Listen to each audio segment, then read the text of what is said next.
What's the scariest true story you heard or told? When I was a little girl, 9 years old or thereabouts, I was playing at the school down the street from my house.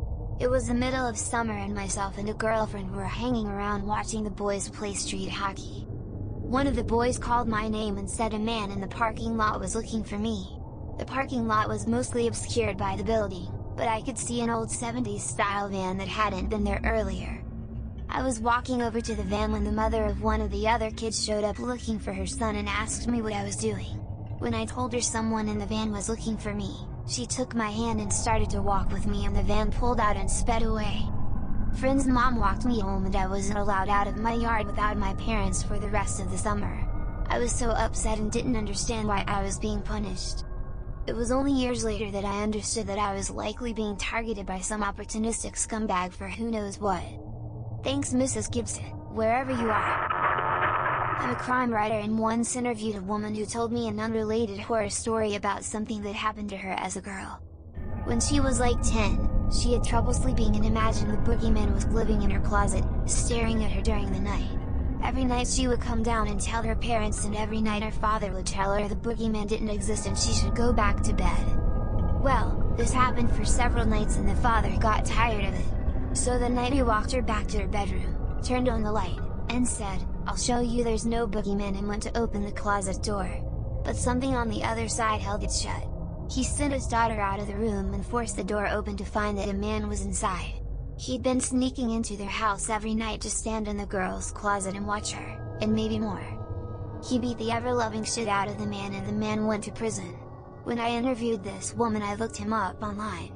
He'd recently gotten out on parole and had skipped out on his weekly checks. There was a warrant out for his arrest and nobody knew where he was anymore. Edit, people are asking for the source. I googled his name for the first time in years and, well, the good news is he's in prison again. One of my dad's friend's wife was murdered by some crazy dude walking down the street. This guy had just been released from a mental hospital and literally just stabbed her as she walked home. When my dad's friend came back he thought she had just taken the dogs out for a walk, so he walked along the normal walk route and he saw loads of blue lights. He was stopped by a police officer and wasn't allowed any closer until he saw that it was his wife. When I was about 5, woke up to my house surrounded by loud voices and bright white lights. A group of robbers broke into our house after some kind of heist and were using us as hostages with rifles. The police had our house surrounded.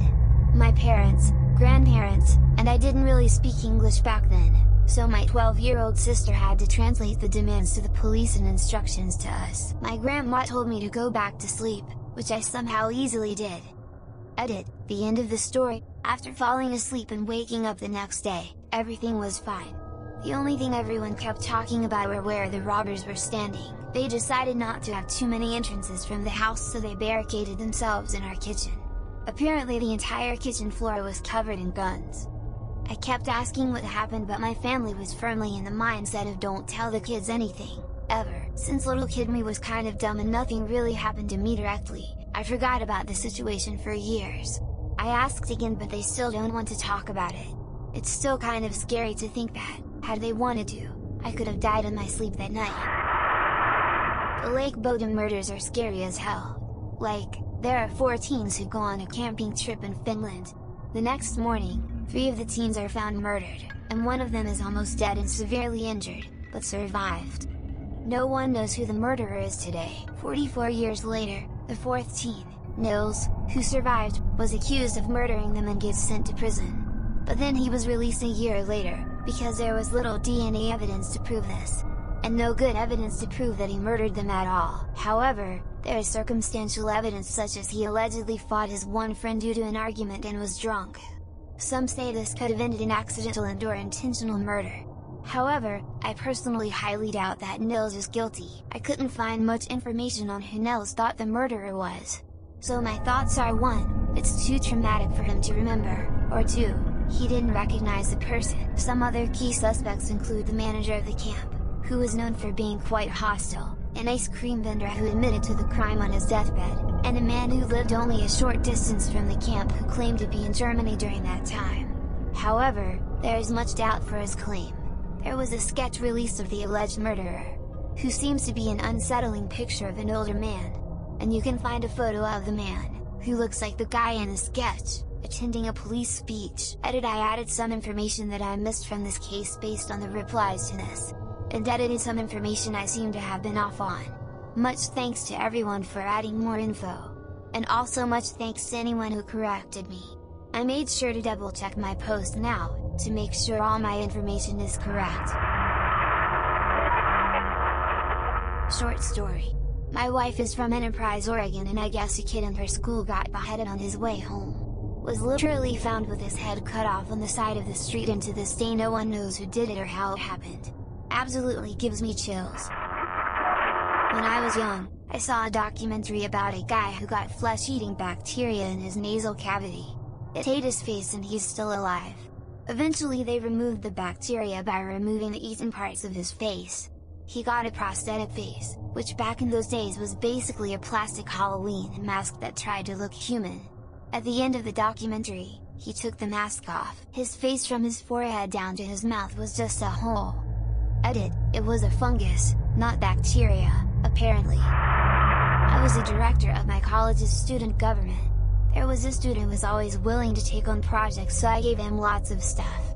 I remember thinking B was very charismatic and well-dressed, and when he told me he owned a startup clothing company, I bought some stuff from his website. It was typical for student government kids to end up at the same parties, and I ran into him several times outside of committee. I was studying abroad my senior year and I was here on Reddit. Saw an article with the guy's face on it. Turns out he raped 12 girls at my university. It was apparently well known, but because his father was a wealthy professor, it kept getting swept under the rug. Apparently he was using extracurriculars like the student government to keep coming back to campus after he had been removed from his classes.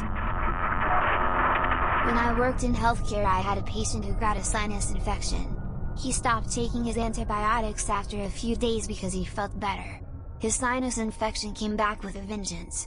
When he got to the emergency department, he was presenting with stroke symptoms. The infection had spread to his cranial cavity. There was so much pus that it was twisting his brain. No one thought he would survive the surgery. The family was advised to expect the worst. Amazingly, he actually survived. He ended up needing 3 more surgeries to wash out and spent almost 2 months in the hospital. Take your full dose of antibiotics, people. I met a guy who had been traveling Australia with a couple friends, hitchhiking around as many of us had done. One of his friends told him they were near his distant uncle's house, whom he'd never met before. He got a phone number from a family member, and as they had hoped, the uncle offered them a place to stay. He picked them up in town and drove them out to his rural property way out in the bush. They said he seemed like a pretty normal guy, friendly and cheery. When it was time to set up a place to sleep, the uncle took them to a closet that was totally full of sleeping bags and bedrolls. They didn't think much of it at the time and all grabbed a kid and set up on the living room floor. They stayed a couple days and nothing out of the ordinary happened, and afterwards the uncle drove them to the bus station and they continued on their way. About a year later, the man was arrested and charged with several counts of murder. He was the man who was picking up young hitchhiking backpackers and slaughtering them. The guy who told me this story was 100% certain he had slept in the sleeping bag of one of his victims. A kid from a couple towns away from me lived on a farm with his girlfriend. They were in the kitchen one night. She was cooking and him and his friend were cleaning their guns at the table. His went off and shot her, killing her immediately. He then loaded up, ran outside and shot himself in the head. I was in the drunk tank with a guy who beat another man to death. The guy didn't die immediately, was in intensive care for 3 days and died in the hospital. The man who killed him told me specific details about it, and on the 3rd day, when the guy in IC died, the COs came in the cell and put him in isolation across the hall. They left him in general pop until the guy actually died, and once he was officially charged with capital murder, then they took him out of our cell. I was 17 at the time. Never forget being scared to fall asleep right next to this dude. I'm not really great at writing sentences or paragraphs, but I hope that everyone can read this just fine. I was walking out of a Walmart one night and this guy caught my attention and asked me if I can get him a ride. I don't know this person and I don't give random strangers a ride. He told me he was a truck driver and he wanted to go back to the gas station across the highway, literally just within walking distance, so he can get to his big rig. I made up some BS excuse so I wouldn't give him a ride. I suggested to him that there's Uber he can contact for help. He starts yelling at me saying that it's just a ride and that he needs help. At that point, I just said I gotta go, and I quickly turned around and headed to my car. I heard him say okay.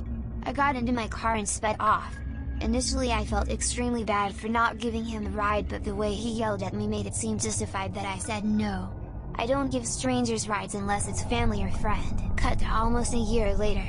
I'm at a restaurant eating lunch. I decided to open up Facebook on my phone.